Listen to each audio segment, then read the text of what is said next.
mayambu thoibi kaishamna taramna okjabaga loinana khurumjari ngasisu mahausagum mayamgidamakta yamna nungairaba phunga wari ama puduna laksari wari asibu ibirakpana Unison Lai Khuram hausik mayam punna wari asi taminarasi thaina matam amakhakta khul amagi sidai amada laira khangpok ama leirami yum asida laija kobi leisabi amakhak leirami leikai miyamna mahakpu kariguma maram amadagi topna yum masa masabi duna lehankhibani numidangi matamni laija mapalda thoglei yumgi dari aduda tapna phamthai mamit aduna amama marak aduda sumjring yengi aduga mabukningda sumna khalli aigi punsi sibu karino karigino nakhoi miyamna asuk tona ubiri basibo hayo ai sibu thawai panmi mana tabro nakhoi gi maphamda aina kayamu yamna kaikhrabage lankrabage nakhoi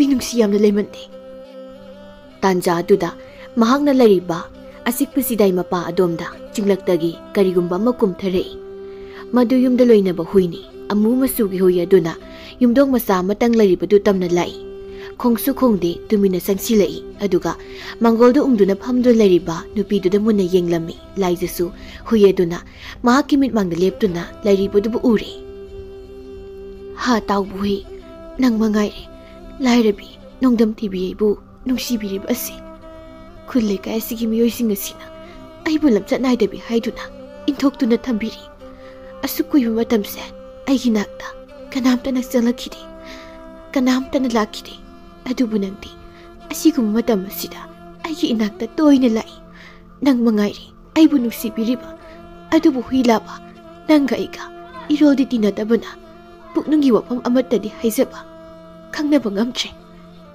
नंगनसु आइगी फमदा karigum wafam kara haininglamgani haibase aisu khangi adubu nangna taibang marol thokludabana ngamchedo law sida sangla law aigi naksida nang phamlu law huyadu tapna muksang silaktuna nupi dugi manakta phamthai mamai aduna phatphat laithoktuna yengi laijana huyadugi makok aduda makhut aduna haifet nan tharami mahangna dumaina huyeduda makuna thenglu matamda maki masadu karigumba ama tawraklami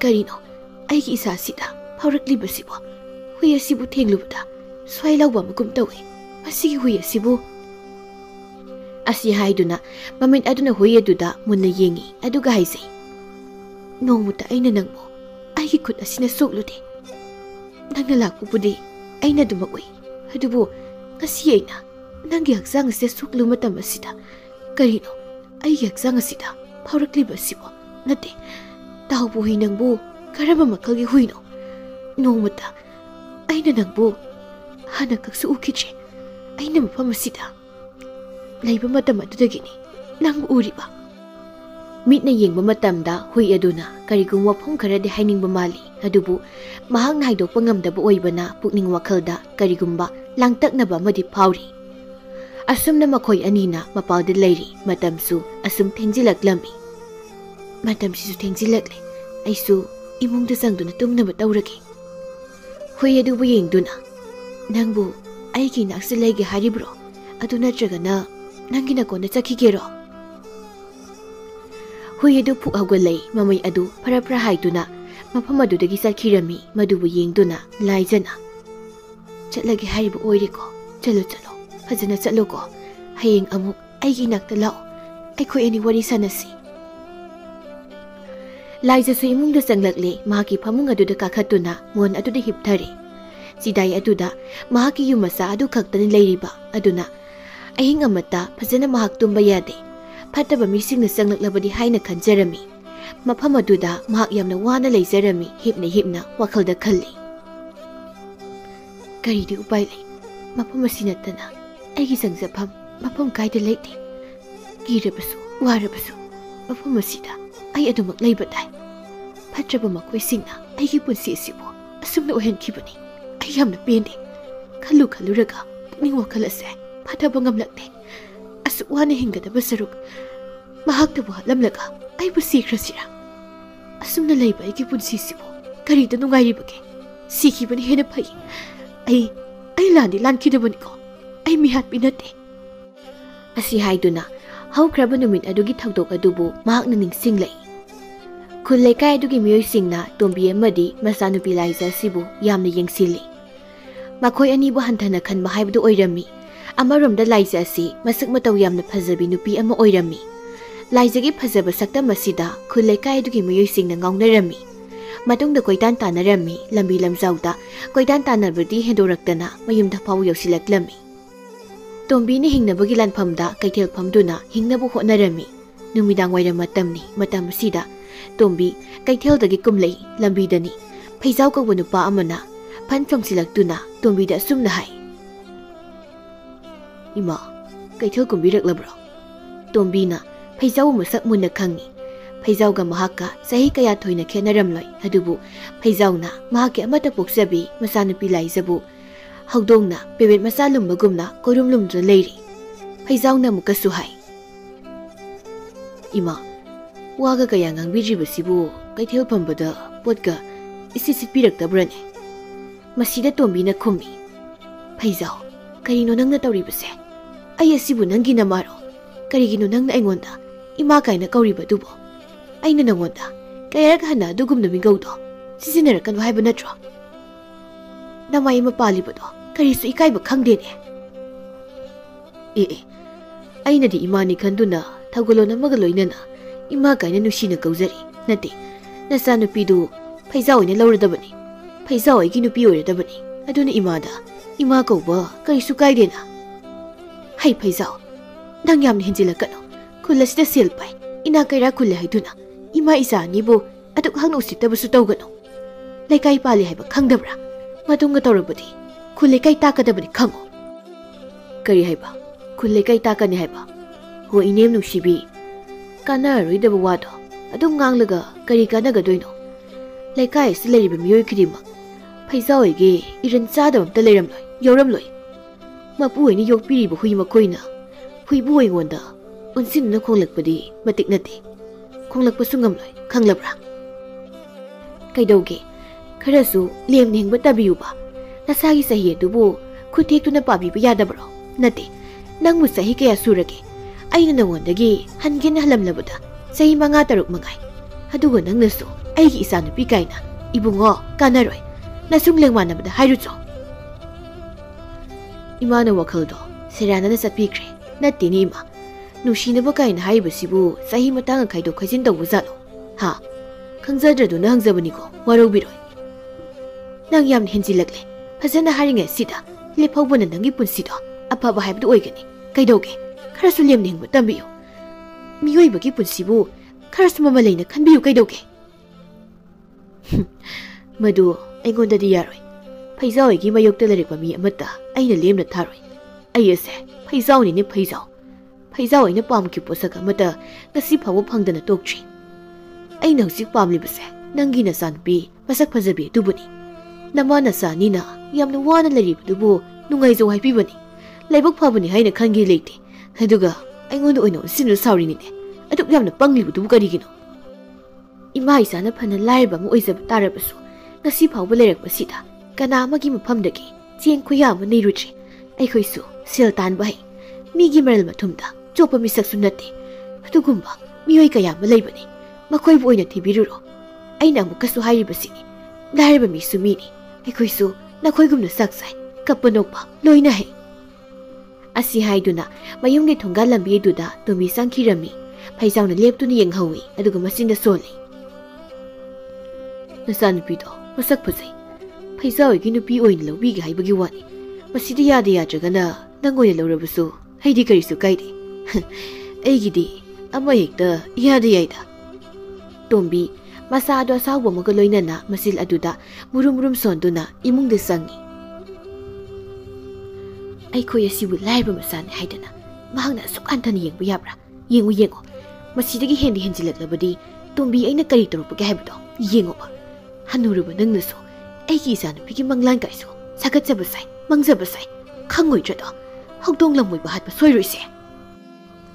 ꯆꯥꯛꯈꯨꯝꯗ ꯆꯥꯛ ꯊꯣꯡꯗꯨꯅ ꯂꯩꯔꯤꯕꯤ ꯂꯥꯏꯖꯅ ꯃꯃꯥꯅ ꯃꯨꯔꯨꯝ ꯃꯨꯔꯨꯝ ꯁꯣꯟꯗꯨꯅ ꯆꯪꯂꯛꯂꯤꯕꯗꯨꯕꯨ ꯎꯔꯗꯨꯅ ꯍꯪꯉꯤ, "ꯏꯃꯥ, ꯀꯩꯗꯧꯔꯒꯦ ꯑꯃꯨꯛ ꯃꯨꯔꯨꯝ ꯃꯨꯔꯨꯝ ꯁꯣꯜꯂꯒ ꯍꯟꯕꯤꯔꯛꯂꯤꯕꯁꯤꯕꯣ? ꯀꯅꯥꯅ ꯀꯔꯤ ꯑꯃꯨꯛ ꯍꯥꯏꯔꯛꯑꯒꯦ?" "ꯏꯃꯥꯒꯤ ꯏꯕꯦꯝꯃ, मी सिंगसी यामना फते लाइबे खोइबो करिसु लेतना खलकले तुमित कांगोइना उरकले इमा इसानीबु उसितबे मी यामना लेरे कनाबुनो इमाना हाइबसिबो कनागमु थेंगनरके इमाबो हो लंबीदा हौदोंग लंबोइबा मगा थेंगनरे अमुक तोइबा menu उसित्रिबा ngaksaw thek thekdana wazawna ngangliba nate mana dugung wangang ado ngange haiba tarabasu maki maral mathum saba miyusing nganglu sudana adudi natadana larbi ma isada mahaki mafamdagi selsiki mani rubro aikhoina ha phate phate mising se yamna phate haribasini imana haribasibu a awangkhulgi ina kaira khunba ta phaisaw buro mahak punatrabudi kana oinigi imana kaithel kumlakpaki lambida thengnai aigi nakta changsilaktuna wa kaya mahai mahaki wafamsing adu butabada aidune khoida wosi kayam sauningi mahak nupi oramlabadi khangadabani masam ado khudang ni tuna haigadabani masak aduga aingondasu ima kaina kausaba sari imana ne thina seramlabani e karigi mana imadadi ima haina kauriba ha karigi oini nangbu pami nusi asini dena mahak na haribase madugi hanuba nupado yam hainade imai mahak thengnagani khanbada lambi lamjawdaga amta sakningdrabani aini hek chilbam pham khudingda mahak hekta leiramba aduga aigi lambi thattuna aibu pami nusi tum hekta haiba ima aina sawningba numit amadadi leikai tanam law soidrabani hai adumna tawba yade ko ima isagi ni haibada hanna yengbada kanasu leibu natte masi nang khangadabani makhoi de senjaw paiba khuikan pangan ba imungni larbe ima isa ni nane makhoi ka khak manaru ba haunadi ima isa khoi ni ta awabu nang haudori bani aduna ima gi bema nang sathok kuthok padane yam haine single set patai ko ma ka khak mana piyade ima ai khoi ki kana leijada basida ma ki se tawgi yauna tawbu cha manakre leikai miyam asina mahaki misangda loina lei haiduna tawribani wahadari da punsi ase laiba mapu mina tona dum hingba haibaduni imagi bema aikhoi tana mingona kairu traga lalu traga loire matam pumbada nangna thanta lami lam khangdane khakja thokanu ko hoima nasa pumna makhangzai pharima imasu kaithel da ghalak bagya changdo wabiramani ngak pothabiro nacha chakloi sinjaraklagi phare phare ima ngak potharuge ko tu khausida kai kenu khra yawbani amukta lawtho asum nairamduna chakhumdagi thokirami laijna sak thonglibadubu makha satharami tombina masa do ngak mapalda haksik langge haiduna mamang thong aduda makhong adu thangdoraklami matam aduda phaijauna makuta phaiba thang aduna tombi ki mabuk aduda sapu kana thingjilami mahak masa adu hidak sungawi gauri mahak nami hatlari tombi makhol adu thokna muktang lawi mahak na lawba khonjel adubu chakhumna lariba laijani hek tarami karino imana sukana lauri bisina kaidowe abuzana amukta yenglukigi asi haiduna mapukningda singnaba magoloinana mapana thoglei mapana leiba phaijaw mahakna mi hatlure haibasi mahak masa mathanda khangjarakli makuta pairamliba thang adubu leibak makhada thadaramduna mafam adudagi mahak yam thuna senkhirami laijana mapana tholakpada leimaida mahaki mamana taraga leibadubu urami I thoktuna ikhengak ta ngai do leibadubu ubada masa pumba swailaw khirami ima kai matong tori bisibo ima asi haiduna mama gi haksang adubu konkhatuna kapi si ima kanana toram libano hayo bisak ado amta taglamo ima kaisu taruyi nasai lili sidi tombina yang wan haire ima gi bema nama aidi makata na laiki kani haibat tanzach imana zakrabasu nang nungai na leiba oira uko nama aigi mingjat inaba thabak amata nang na tawrakana imani zatpa tare nama aibu warau kanu ko imabu thangna thilam limisa katu kanano se ima ang tayo se kanana tawram libana masibo Paisa Wahai asiga loinana tombidu mamit usinkirami. Laizana mamagi asiba haksang adubu jena konduna kapi. Ima! Ima! Nachaibu thadok tu na chalabro ima. Nangdam TV na chaibu. Kanada sinabihan bagay ima. Minok may sana talabang ang sige tayo magpala sila. Nasana mo ay itanda karam ni hingaw ka ni ima. Ay so imagi matungin na rakima. Paizaw na, laikay miyamda asum na paugtam lami. Laiza haibi, ay sabi nupido na. Mahakpahikpagpi mama adubo, hang na tingnan na halaw rin. Hauzi sulew rin, ang tuyang biruso. Senzaw paiba paizaw na, tawdog adubo, miyoy karada, silpido na, asum masing wapam adubo minsili. Aduga, maralaiza jabi laizabu, mihat pitahali. Kung laikay adugi miyoy sing na, tumigi mayum tam na lami. Mayum aduda oram liba, pibam adubo, makoy pumnamang na urami. Tawdog adugi matangda, wadi kaya masana rami. Makoy mayam na tombibu, masanupi laizana, hatpa ni hay na hayrami. Tolabi laizana, miyam gi mapamda, asyang wapam singa dubu hayzarami, mahak mihat pinate, mamabuhat punate hay na, kairat hana hayzarami. Hadubu, mahak asyang masuma wahay singa dubu, kulay kaya dugi miyoy kanamtana, tabi kiji. Laiza, matamoy adupu bangamje, matanda pena kapje. Laikay ginupi man hayri. Mihat pinupi sibu, kulay kaya silehen masumloy. Aikoy, mahakpo yam na kizay. Mahakpo kula siya tamba yaroy. Nupi ama na mo makatari. Tabum tara na upo na. Hekpo piribi mama asipaw ba. Tang na tindun hekhat pa ngami haywani. Masigi nupi siya, yam na ngami. Ngami hariba sini. Masama si marukok tu na sunu yangang tayraga. Lambi-lamzaw sida. Koy sing-sing dun upo gada ba ni? Wapam asida ahal na pa ama na asum na hay. Ibe makoy, madumag di hakmali. Mahakli sabi ni. Adum na pawu tawragum si. Laikay miyam na, mahakbu, kung lasigi tantoki ba haibado, maduda, ay ko'y pum na magsuyari. Mahakbu, kung lasigi tantokrasi. Asum taw na, lanza jabi laizabu, mamahat pimihat pinihay na, maral sido na, kung lado dagi tantok pirami. Ay hinga do na laiza, nung siya ba mayum adu batadok lamdo na, jingi lambi domda, matandagkap to na tsa lami. Ay nataw ka na masibo karino. Ay kasi mo pa masibo di.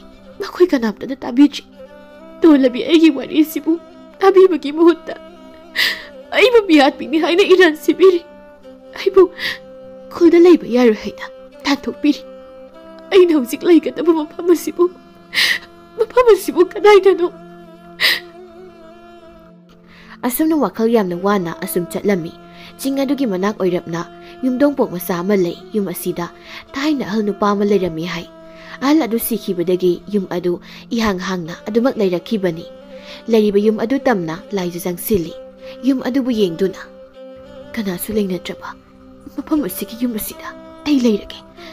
Matam karadi, yung masida say dangbi oy rake. Pendra bata moya sige, asumuwapam singa sibo, miyam day na, kagana ba soy na huwag na gani. Karigong mangamdraga na, pataw makoy pumnamag po, ay nahalam gani. Masina, ay hiling jawa sa oyrage. Imagi aroy bawahay, paisaw hay ba na. Ay gilaman kong namagi, taw na oyrage.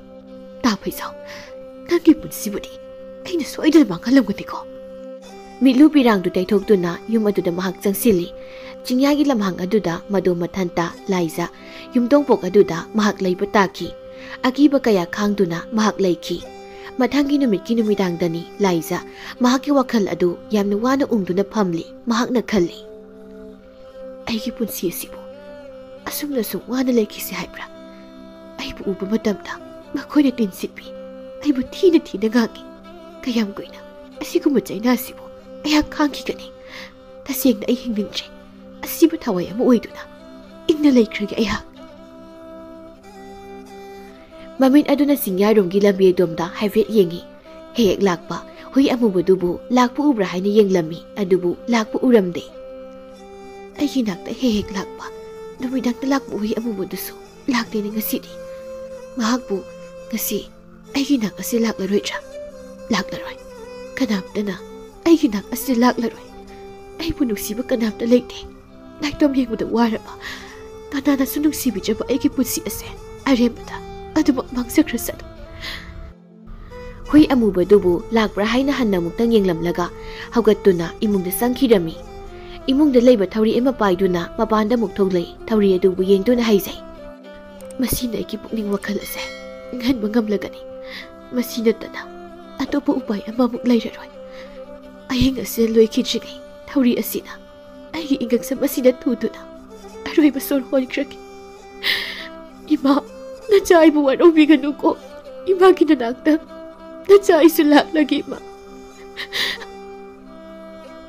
asi haiduna mafam adudagi mahak kumtharakli ching adu tamna mahak chali ching da haubu u amada thawri adubu chena kisili madugi tungda thawri maton aduna makhawri aduda amuk kisili migi mino kaya dubu khangamda madom leibagi awaba kaya dubu kaukthoknaba laija mikup aduda thawri yalami matang tanja aduda chingnungdagi tawbuhi amuba aduna yamna kana chelai hui aduna upal amada laijana thawri yalibadu urami madu tamna sensilai adubu laija hui aduna mahaki manak adu hek yarupaga sikhirami hui aduna laijagi haksang aduda phanchong sinkhirami adom hek tawbaga laijagi thawai adu asiba haksang adudagi phansong thorei aduga amubu hui ama onthokirami amuktang makhol hauna khonglamlaga khuladom na thuna yangna senkhirami laijagi thawaina onma hui aduna lairikta sangba haurakle awang khul tamna chattuna phaijawgi mayumda thunglari phaijau khogi inkol manung aduda sangsili aduga makhol adu yamna hauna khonglami hui aduna adumna kanna hauna khongakpa aduna maram oiduna imungna tumdran leiriba phaijauda tumba kairami hui adugi makhol duda mahak mikap thoraklami karamu huino ahinga sida asuk makhol hauna khonglibasibo onthokna su hauna khongida amta tangthok lujabadi asung khong du leiba tare nungaiba mangga mangduna tumjabase pungkai heka helida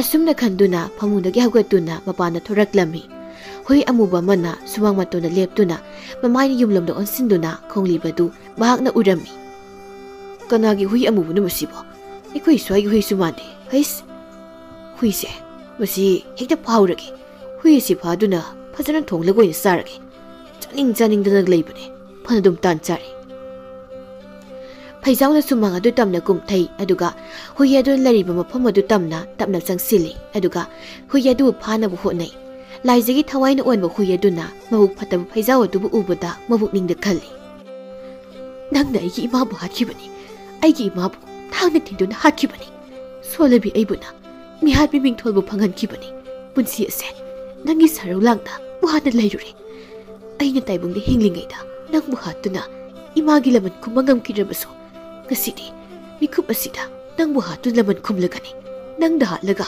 aigi apen ba haibdu oirage mi phata nangna taibang palasi leiba hongnade nangi na thwaibu aigi laurage asumna khanduna phaijaw tamna phanchong silami aduga thawraba makhujin aduna mamay mit khangdana pangkhota khotlami maya aduna su pangsikta siklami phaijaw hoyadu phage haina khaluba arembada tare hoyaduna oina mangona khotpu sikpu tawrakli hoidudagi nanthokpa ngamdana mafam aduda khudak aduda mahak sikhirami phaijawna sirabada laijagi thawai adu yamna haraujarami mamagi laman khumlabada mafam adubu thadoktuna mahak satkirami